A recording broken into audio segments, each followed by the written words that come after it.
Every time you stream a movie, send a message, join a video call, download a photo, or play a song, it can feel as if the internet is simply floating through the air. But somewhere along the way, part of that data may become pulses of light racing through a strand of glass almost as thin as a human hair. That sounds strange, because glass is what we associate with windows, cups, and things that break when they fall. Yet in the hidden backbone of the internet, glass becomes a quiet highway for information. Before we see how that glass fiber is made, we need to understand why anyone would trust glass with the internet in the first place. Let's get into it right here on Secrets of Simple Things.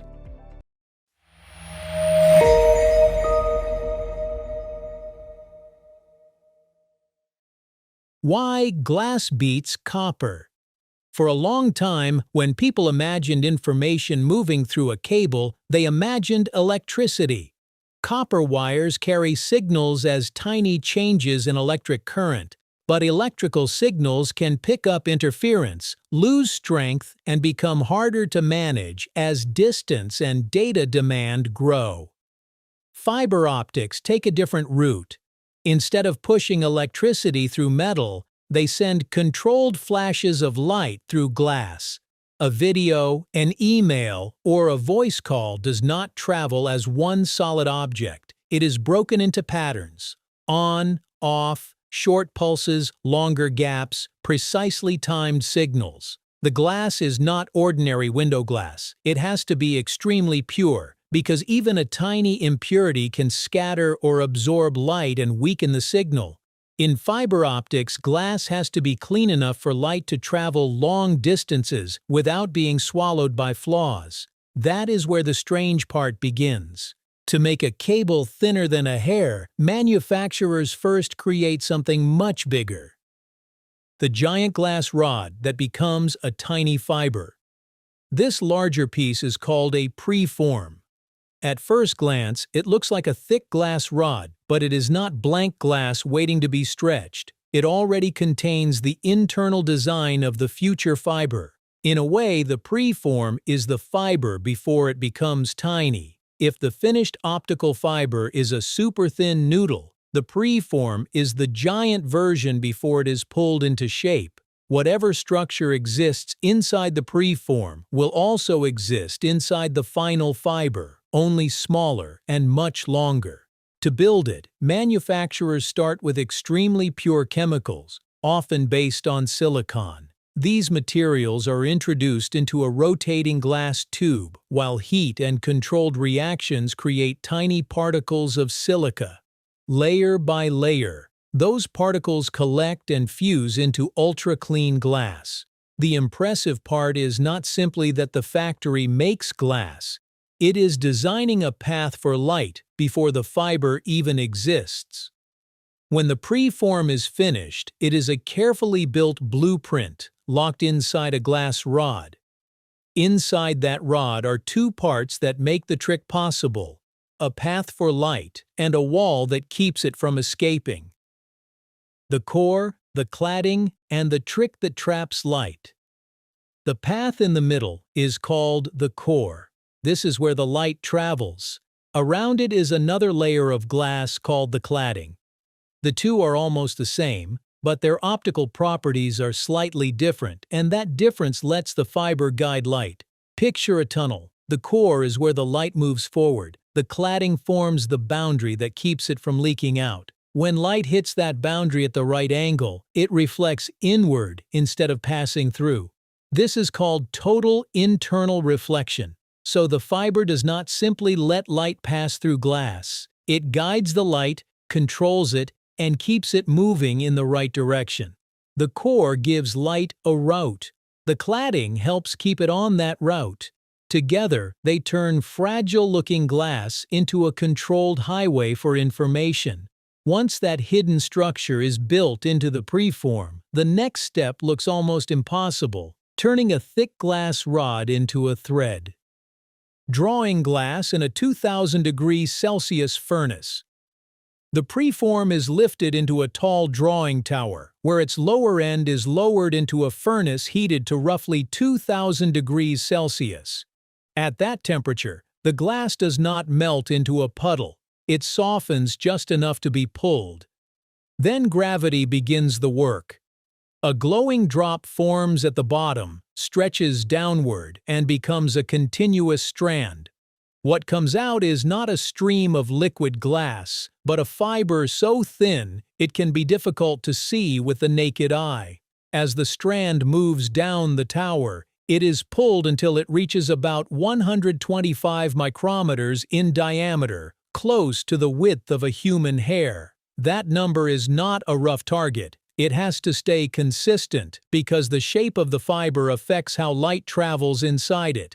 Laser systems check the diameter continuously, while the machine adjusts the pulling speed in real time. Pull too fast, and the fiber becomes too thin. Pull too slowly, and it becomes too thick. A giant glass rod enters the tower. A nearly invisible thread comes out. From one preform, the factory can draw many kilometers of optical fiber. But the moment the fiber is born, it is also at its most vulnerable. Why the glass needs armor. Freshly drawn optical fiber looks simple, but it is not ready for the real world yet. In perfect condition, glass fiber can be surprisingly strong. The problem is that perfection does not last long without protection. A tiny scratch, too small to notice, can become a weak point. When the fiber is bent, pulled through a duct, wound onto a spool, or installed inside a cable, that microscopic flaw can grow. Almost immediately after it leaves the drawing furnace, the fiber passes through liquid polymer coatings. Ultraviolet light then hardens them in moments, locking the protection in place before damage has a chance to begin. Usually, there are two layers. The inner coating is softer, helping the glass handle bending and small stresses. The outer coating is tougher, protecting against moisture, friction, pressure, and rough handling. The glass carries the light, but the coating helps the glass survive. And before these fibers join a real network, they have to prove they can carry light well and survive being handled. Testing every meter. Testing is not just a final formality. In fiber optics, a flaw too small to see in the factory can become a failure point many kilometers away. So machines check the fiber continuously, measuring its diameter, strength, and optical performance. One key test is attenuation, which simply means how much light is lost as the signal travels. A good fiber lets light move a long distance while losing only a small amount of strength. If too much signal fades too quickly, the fiber cannot do its job properly. Strength matters too. During shipping and installation, the fiber may be pulled, bent, wound, and handled by machines or technicians. It has to survive without breaking or developing hidden damage. Any section that fails these standards is removed. A single fiber can carry information, but the world does not run on a single fiber. It runs on bundles. From tiny fibers to real-world cables. Real communication networks usually need many fibers working together. Depending on the cable, there may be dozens, hundreds, or even thousands of fibers inside one protective structure. The first challenge is organization. Fibers are grouped into color-coded tubes so technicians can identify, connect, repair, and maintain them without guessing. Then comes protection. The fibers may carry light, but the outside world is not gentle. Cables have to deal with moisture, pressure, temperature changes, bending, pulling, and sometimes animals. Outdoor cables may include water-blocking gels, tough outer jackets, steel reinforcement, or materials that discourage rodents from chewing through them. Undersea cables need even more defense. They may cross oceans, lie on the seabed for decades, and face pressure, salt water, movement, and accidental damage. so they are built with insulation, strength members, and steel armoring. This creates one of the best visual contrasts in the whole story. At the center is glass close to the width of a human hair. Around it may be a cable several centimeters thick, strong enough to be buried underground or placed beneath the ocean. Fiber optics are not only a technology of light, they are also a technology of protection. A small misconception about wireless internet.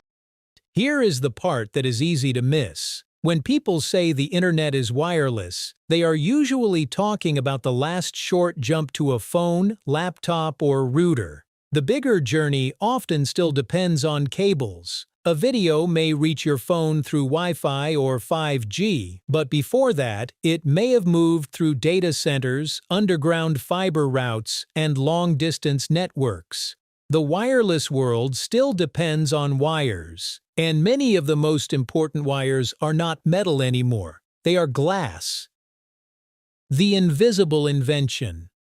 Fiber-optic cables sit behind high-speed internet, video streaming, cloud computing, online transactions, data centers, phone networks, and video calls. They run under streets, through buildings, across continents, and beneath oceans. Researchers are still developing designs that carry more information with less signal loss.